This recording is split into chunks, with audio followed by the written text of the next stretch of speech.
Ahora sí, hola chicos, ¿cómo están? ¿Cómo se encuentran? Chicos,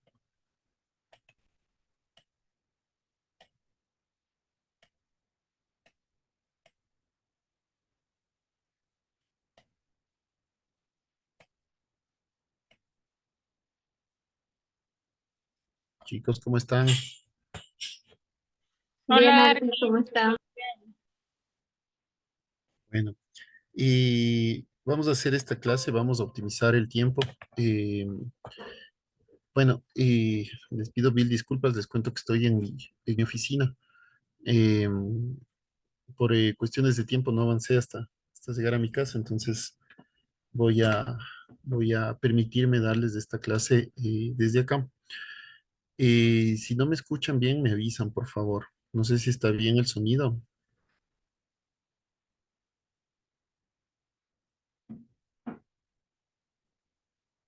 chicos.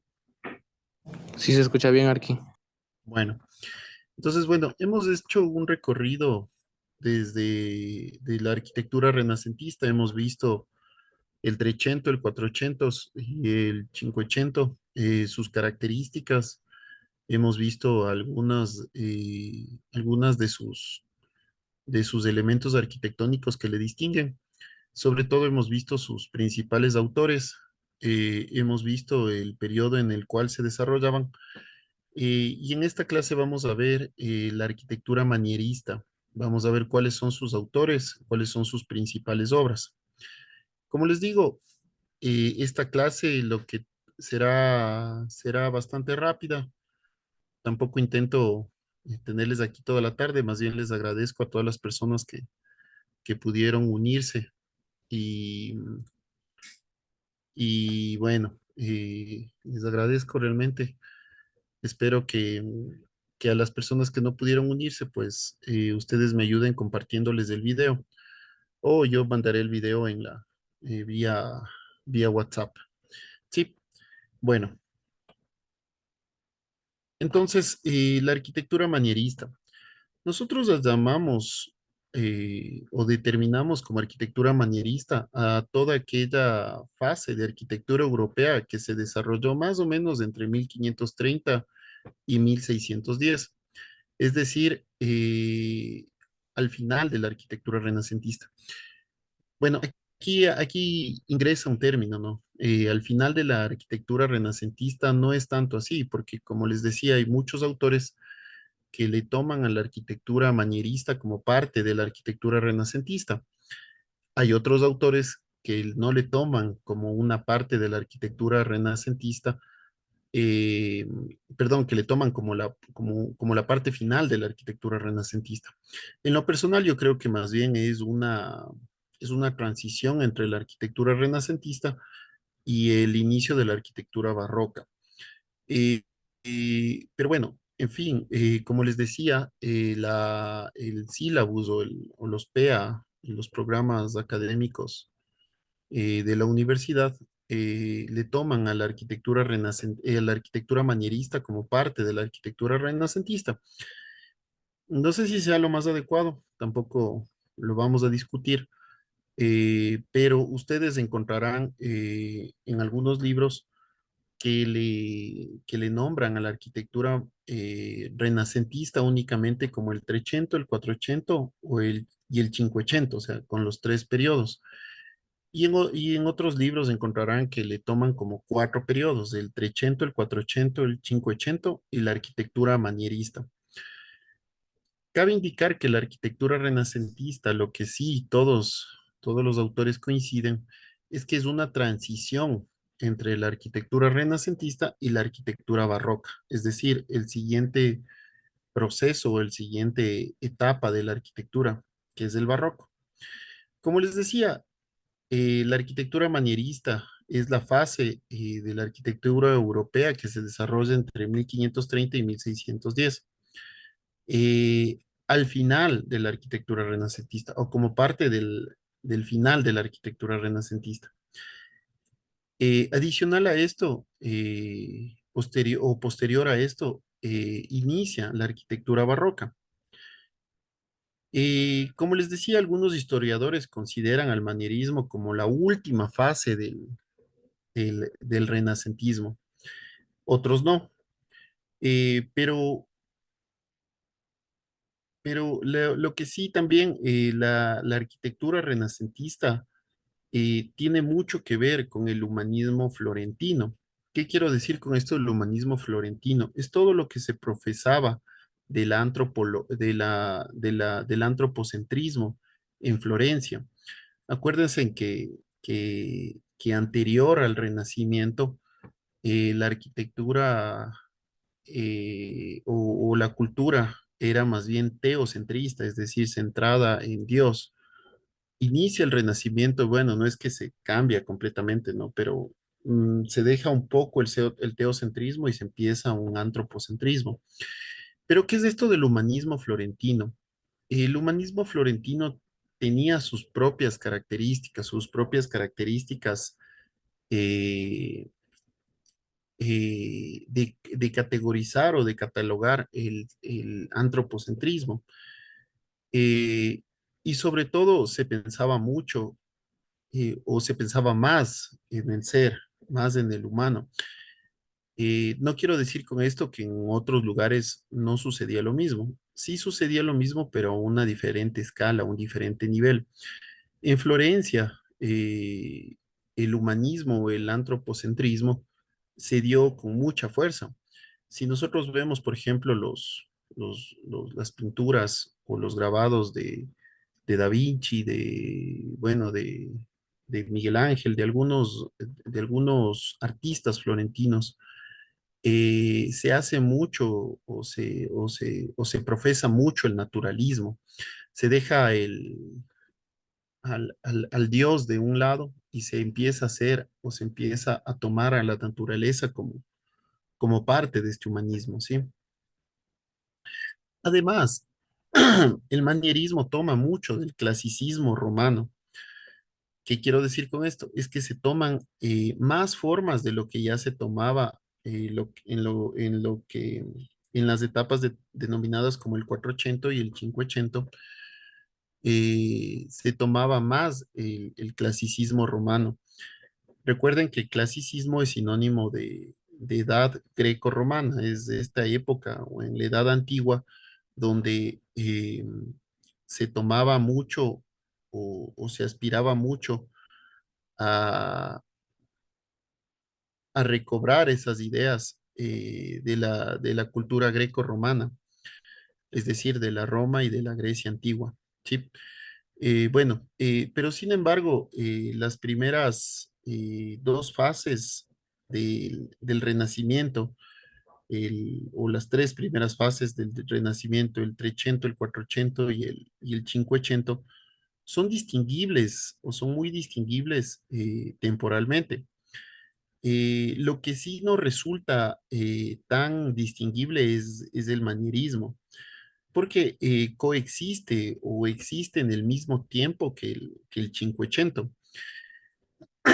Es decir, mientras en unas partes todavía se desarrollaba el Cinquecento o la última etapa eh, de este renacimiento, en otras partes ya se empezó a fusionar con el banierismo. Recuerden lo que yo les decía, por ejemplo, en la iglesia en la iglesia de San Pedro, cuando hizo Miguel Ángel o cuando toma ese encargo Miguel Ángel, él empieza a, a cargar más estos elementos con elementos más ornamentales. Eh, el término manierismo viene de maniera, que es usado en el siglo XV para indicar el estilo de cada artista. Maniera es o termina siendo un término italiano. Nosotros le llamaríamos manera o la manera de trabajar de cada artista. Es su manera, ¿sí? O maniera o manierismo. Eh, y además este término inicialmente fue empleado por Giorgio Vasari. No sé si se acuerdan de los tratadistas que hablamos. Por ejemplo, Vasari fue uno de los más importantes.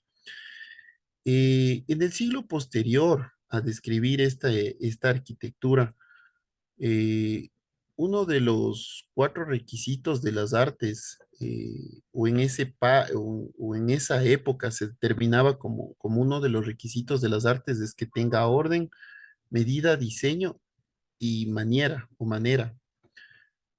Entonces, cada autor empieza a aplicar estos cuatro elementos de forma distinta. Y también, sobre todo, porque los autores lo que trataban era de distinguirse, de separarse de los otros autores. No querían hacer lo mismo que ya hacían los otros autores.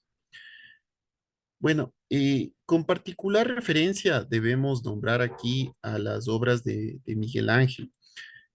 Cuando yo les digo las obras de Miguel Ángel, es sobre todo a la iglesia de San Pedro. Cuando él toma este encargo, él empieza a plasmar sus ideas, él empieza a tratar de distinguirse de los otros artistas, de los otros arquitectos, y él empieza a hacer a su manera la iglesia o a su maniera. Entonces, bueno,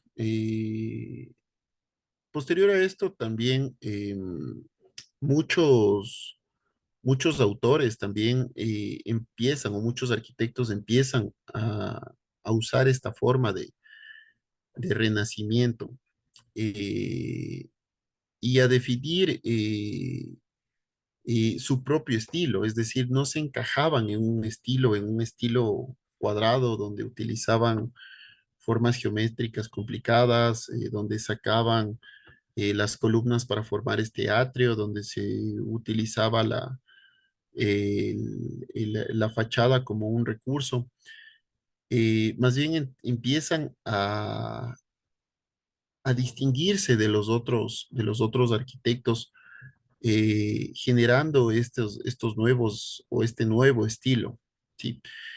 Y este nuevo estilo también tiene subestilos, digamos, tiene este manierismo. Algunos arquitectos lo hacían más recargado, otros menos recargado, pero en definitiva, lo que sí se, lo que sí les unía a todos era el cargar los elementos, era el hacer más ornamental a la arquitectura, poner más elementos dentro de esta arquitectura. El término manierista lo termina definiendo Jacob Burckhardt eh, para definir más bien una manera peyorativa de arte italiano que se desarrolló en el Renacimiento. No obstante, a inicios del siglo XX, con la luz o con el nacimiento de otras culturas más surrealistas, más expresionistas, más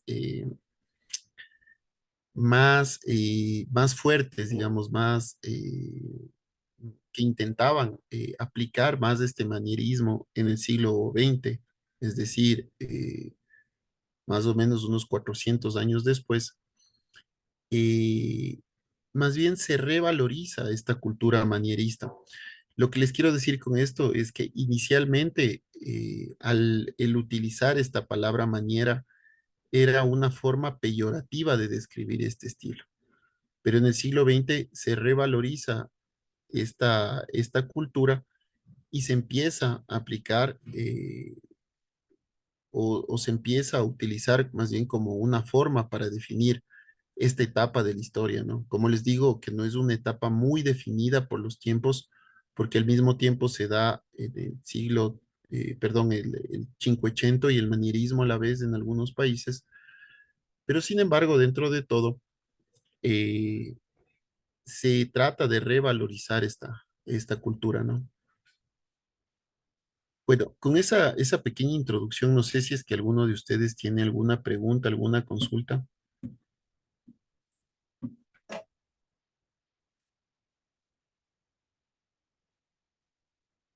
Bueno, bueno, entonces la arquitectura manierista, vamos a empezar con, ya hemos definido la arquitectura manierista.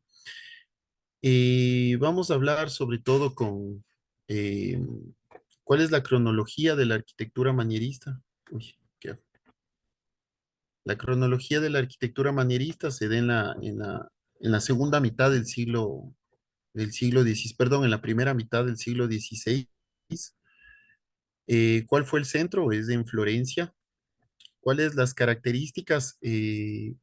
Todo lo que hizo Miguel Ángel, lo precedente en Miguel Ángel, acuérdense de la iglesia de San Pedro, el subjetivismo frente al racionalismo. Recuerden que nosotros o definimos a la arquitectura renacentista como una arquitectura racional, como una arquitectura que tenía mucho que ver eh, con el realismo, con el racionalismo, es decir, era una arquitectura que se sabía por qué se lo hacía. Acuérdense en que lo contrario a racionalismo es el sentimentalismo. Pero aquí nos aparece un nuevo término, que es el subjetivismo. ¿Qué significa el subjetivismo? Es simplemente el interpretar estos elementos, el suponer estos elementos, ¿sí? Algo subjetivo significa que lo mismo que es para mí posiblemente no sea para ustedes, ¿sí? Yo interpreto de diferente manera los elementos. Ya no se utiliza el racionalismo como un recurso, sino más bien el subjetivismo. Por eso es lo que les indico, que muchos de los autores lo que trataban más bien era de interpretar su propia forma de arquitectura, ¿sí? Como les digo también, muchos autores utilizaron el subjetivismo como recurso. ¿A qué me refiero con esto? Es que el subjetivismo para un arquitecto es diferente que para otro. Y la interpretación de un arquitecto, del arquitecto A versus el arquitecto B, es diferente. Entonces, estos arquitectos a través del subjetivismo trataban de diferenciarse de sus otros colegas. Además, como característica también el uso arbitrario de elementos no nuevos. ¿A qué se refiere con esto? Es elementos que ya se venían utilizando, que ya se venían utilizando en el 480 o en el 580, pero se los cargó más en esta arquitectura. Ya lo vamos a ver en imágenes. Como último elemento es el proto-barroco, ¿no? ¿Qué quiere decir con esto? Es que es un nacimiento, un barroco temprano. El manierismo termina siendo una puerta de entrada hacia el barroco, hacia la siguiente parte de lo que vamos a ver. Pero este manierismo, bueno, el barroco ya se carga mucho más los elementos, pero en el manierismo inicia esta carga de elementos, inicia esta reinterpretación o este subjetivismo de cada arquitecto, que cada arquitecto trata de diferenciarse de los demás. Muchas veces, por ejemplo, lo que sucedía en el 480 o en el 580, si es que nosotros veíamos no sé, un palacio eh, de Alberti, de León Battista Alberti versus otro palacio de otro arquitecto, posiblemente no distinguíamos el autor. Lo que sí distinguíamos o se distingue es la arquitectura, pero posiblemente no veíamos o podíamos entender quién era el autor. Eh, de hecho, en el manierismo ya se empieza a diferenciar, empiezan a utilizar elementos no nuevos, pero más cargados, los distintos autores. Entonces, esto hacía que sea más fácil distinguir de quién procedía tal o cual arquitectura. Bueno, los principales arquitectos de esta época son Vasari, con el Palacio y Galería de Uffizi en Florencia, y Amanati, con el patio del Palacio Pitti en Florencia, ¿no? Bueno, cabe indicar que el bandierismo se desarrolla en Italia, inicia en Italia. pero posteriormente pasa a toda Europa. Por eso ayuda a conocer el contexto histórico del continente. Hay que entender que dentro del contexto histórico, cómo se desarrolló esta arquitectura, eh, es en una época donde ya empieza a haber algunos problemas en la iglesia, empieza otra vez a retomar o a tratar de retomar con fuerza la iglesia. Existen ya o se empiezan a visualizar algunos problemas, empieza a haber esto de las ventas de indulgencias, empieza la gente ya a reaccionar un poco y la iglesia empieza a responder eh, o a demostrar cambios dentro de la iglesia con una nueva forma de arquitectura, por así decirlo, ¿no? Eh, Otras cuestiones dentro del contexto histórico es que dentro en el continente europeo empieza a haber ya algunas pestes, algunas hambrunas, se empiezan a dar algunas guerras, lo que hace que la gente empiece a cuestionarse sobre las cosas que están bien o las cosas que están mal. Bueno, a finales del siglo XV se desarrollaron las grandes monarquías, ¿no? Es decir, a finales del 480 empiezan a desarrollarse las grandes monarquías, empieza a unificarse España, a unificarse Francia, a unificarse Inglaterra. Eh, en 1493, Maximiliano I de Habsburgo llega a ser emperador del Imperio Sacro Romano Germánico, es decir, más al norte de Francia, en lo que ahora es Alemania, ya se establece un emperador máximo. En Rusia también se encuentra la unidad de- de políticas y se empieza a unificar Rusia bajo Iván III, Iván el Terrible también le conocían. Además con el acceso, el ascenso al trono francés de Francisco I y la coronación de Carlos V en España, ¿no? Bueno, con Francisco I en Francia, Carlos V en España, empieza a haber un escenario europeo cambiante, muy radical. Se empiezan a unificar territorios. eh, España, España empieza a tratar de anexarse a Alemania. Milán y Nápoles también se empiezan a unificar. Es decir, empieza a haber un cambio en toda Europa.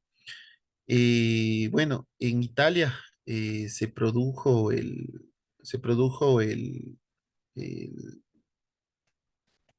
el- en Italia se produjo el Sacro Roma, el Saco de Roma, perdón, que se llamaba, eh, que es un evento que comienza con el manierismo. Muchos artistas, muchos arquitectos, pintores, tienen que dejar Roma y trasladarse a Florencia, Venecia. En Florencia, en 1527, favorecen a la persecución de los Medici también. Esta familia de mecenas que eran muy pudientes, se les empieza a perseguir. Eh, bueno, empiezan a haber algunas rebeliones, empiezan a haber algunos asedios eh, que estableció a la familia de gobierno de la ciudad, es decir, se nombra una familia para que gobierne la ciudad. En Venecia, que era el centro más importante artesanal de toda Italia y el centro cultural o el principal centro cultural, eh, se da una gran difusión de libros o editoriales.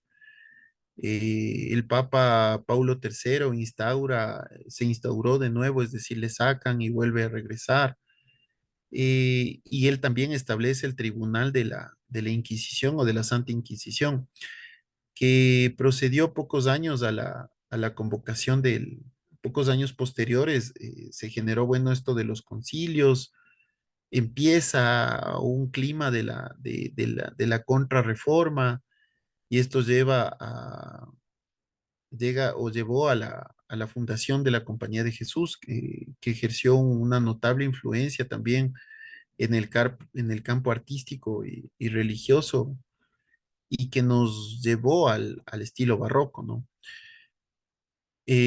Con todo esto, lo que les quiero indicar es que esta época es una época de ruptura, una época de cambios en toda Europa. Se empiezan a unificar los países, a establecer más fuertes las monarquías. España empieza, o bueno, empiezan las guerras en toda Europa. Esto de las persecuciones a los Medici eran esta familia muy pudiente que tenía muchos recursos y el empezarles a perseguir lo que generó es inestabilidad, inestabilidad sobre sobre las personas que estaban detrás de ellos, ¿no? Inestabilidad en muchos aspectos. Alguna vez yo leía también que los Medici tenían su propio ejército, seguramente que esta persecución a los Medici generó que también ellos empiecen a batallar con su ejército, ¿no? Entonces empiezan algunas cosas, algunos problemas que se van dando, ¿no? Y la principal, y el principal, diría yo, la principal ruptura se da sobre todo porque ya empieza un clima de contrarreforma. Ya vamos a ver más adelante lo que es la contrarreforma, perdón, la reforma protestante impartida por Martín Lutero. Pero la iglesia lo que genera es una contrarreforma. ¿Cómo soluciono esto? ¿Cómo hago que cambie esto? Este clima reformista, ¿cómo hace que se modifique? Entonces, bueno, esto generó la fundación de la Compañía de Jesús, que en el tiempo se fue integrando dentro del campo artístico y sobre todo en la arquitectura religiosa. Y esto hace que se modifique la arquitectura que venía posterior, es decir, después del manierismo viene el barroco, pero esta arquitectura barroca se modifica. Con el manierismo se empiezan a ver unos tintes iniciales, pero en cambio con el barroco se cambia completamente esto.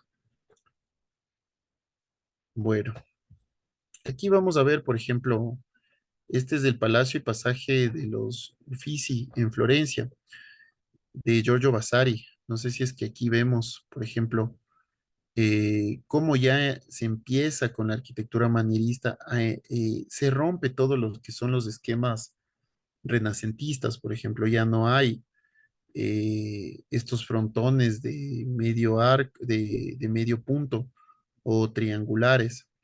Se empieza a hacer, por ejemplo, estilos más libres. No sé si es que lo vemos, por ejemplo, aquí, ¿no? Hay que entender que el manierismo rechaza el equilibrio y la armonía de la arquitectura clásica, lo que se estaba dando de la arquitectura barroca, concentrándose más bien en en el contraste entre la norma, la transgresión, naturaleza y el artificio. ¿Qué quiere decir esto? Que ellos empiezan a implantar su propia norma y empiezan a transgredir la arquitectura renacentista. Además, entre naturaleza y artificio se empiezan a ir por el artificio, se empieza a dejar de lado la naturaleza. Acuérdense que en arquitectura, o perdón, en la naturaleza, eh, se maneja mucho lo que son esquemas compositivos, el ritmo, eh, los esquemas compositivos, ritmo, eh, eh,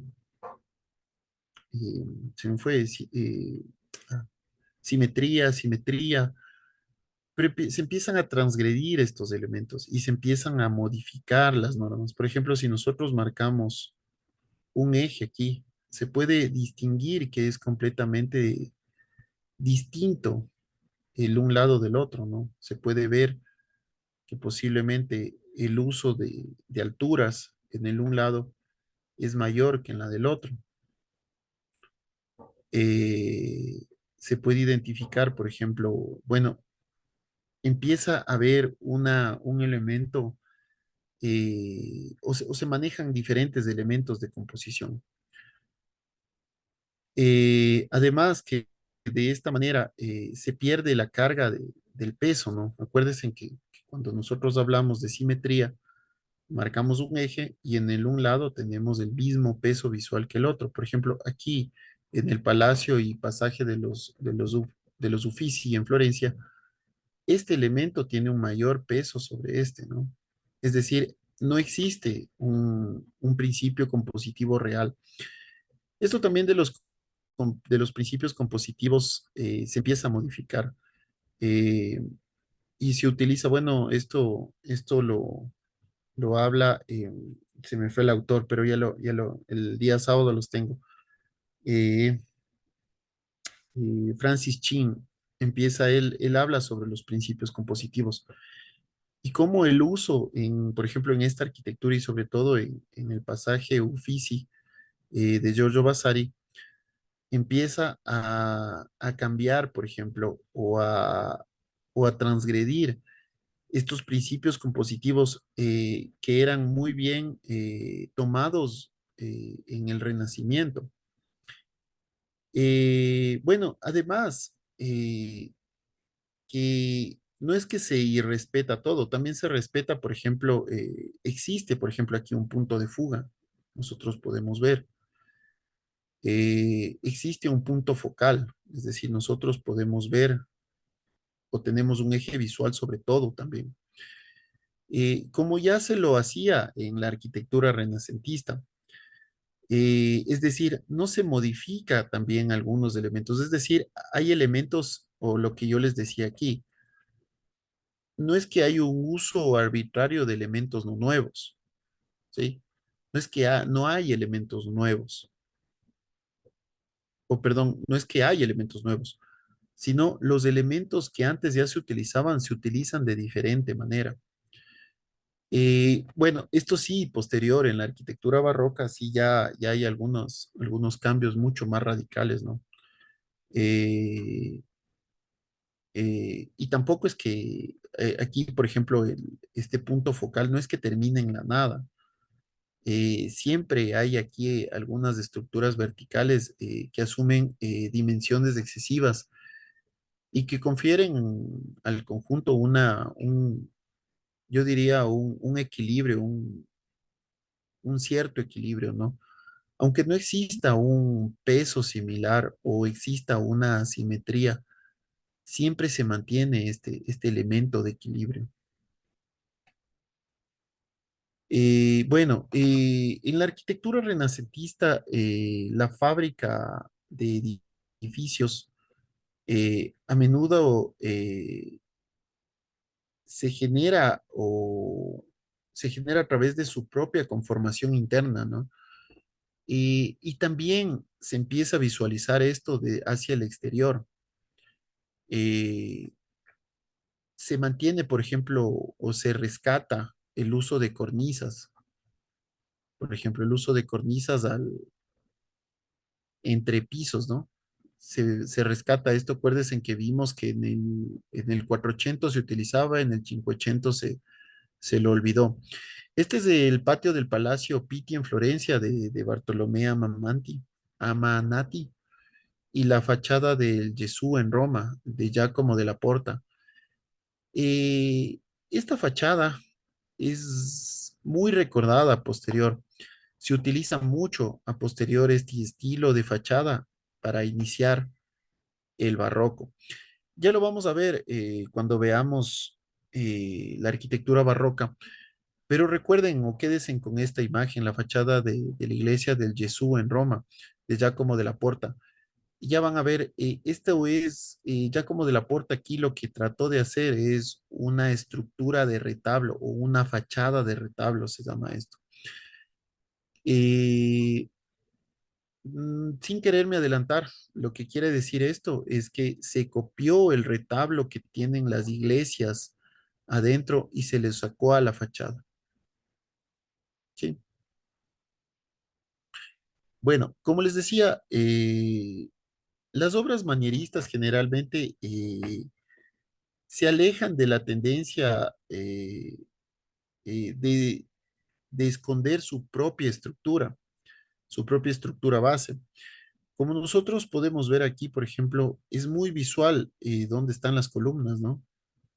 Igual aquí, en el palacio, en el patio del Palacio Pitti, ¿no?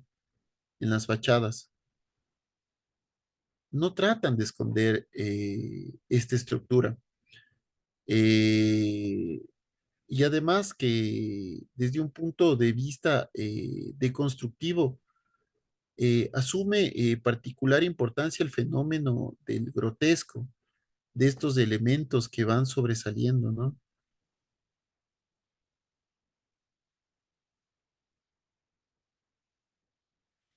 Esto del grotesco, que ya lo vamos a ver también más adelante, tampoco es un elemento nuevo. Ya se lo utilizaba o ya se le empezó a utilizar en el 480. Y terminaba, bueno, y también en el, en el Imperio Romano, en el Sacro Imperio Romano. Y terminaba siendo un elemento muy pictórico, un elemento muy visual, eh, que se trata de implantar eh, en la arquitectura manierista. Cabe indicar que, como les decía, en el Imperio Romano, tras algunas excavaciones arqueológicas, se descubre también ya el uso de este grotesco, ¿no? O de los grotescos, que son estos elementos que sobresalen, ¿sí?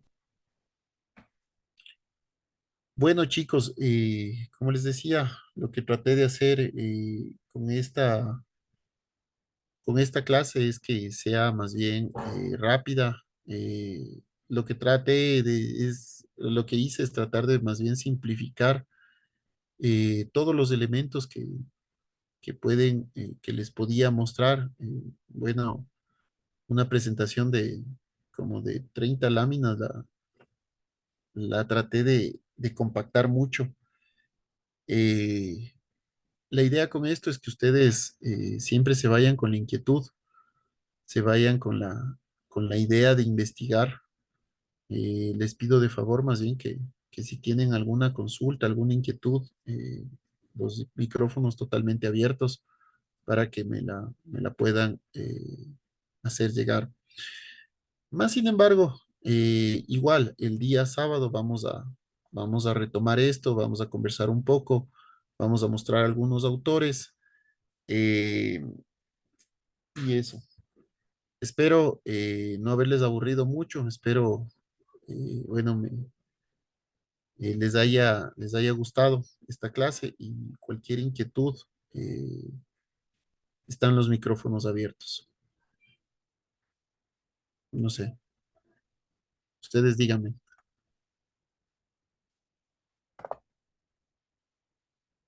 Bueno, chicos, no sé si están todavía ahí. Sí, Chicos, Arqui. bueno. Espero les haya gustado. La verdad, la arquitectura manierista, como les digo, es una puerta de entrada al barroco. Termina siendo una de las más importantes puertas de entrada al barroco. Es una transición entre el Renacimiento y Barroco, el manierismo. El manierismo viene de manera o de maniera, de la forma que tenían cada arquitecto de expresar su arquitectura y de estos elementos que más bien los arquitectos trataban de desapegarse o de diferenciarse de los otros autores, ¿sí? Eh, espero que les haya gustado y cualquier inquietud, estamos a las órdenes. Nos vemos el día sábado. Pórtense bien, chicos. Les mando un fuerte abrazo, chicos.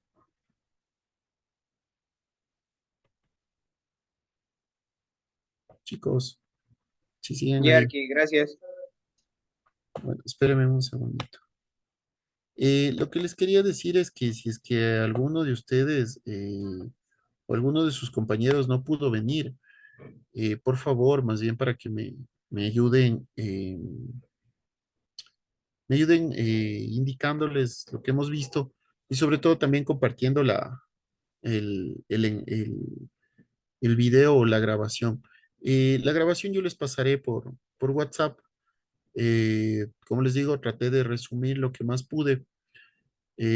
Algunas láminas les unifiqué, como por ejemplo esta, y sobre todo traté más bien de, por ejemplo, aquí les dejé unos dos videos para que puedan ver. Igual yo les paso estos videos para que a posterior podamos conversar sobre ellos. Sí, les mando un abrazo, chicos, y cuídense mucho. Pórtense bien. Estamos conversando.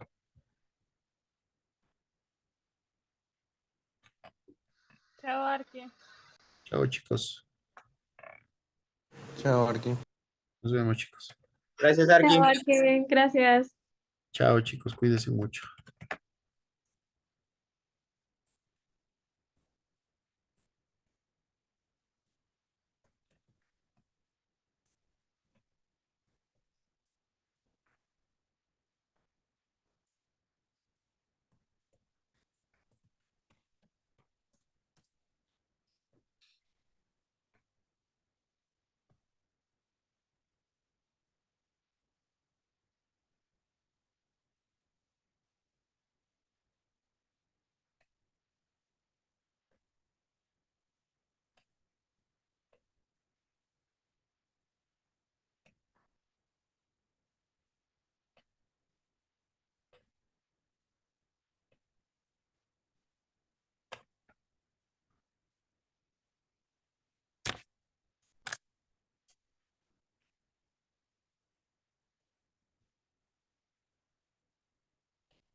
Dice, brother, ya. Dios te pague. Le pruebo nomás. Sí, porque ya dijo que estaba ya. ¿Y el Robbie ya se fue? Ya se fue hace rato. Oh, Dios te pague. Muchas gracias.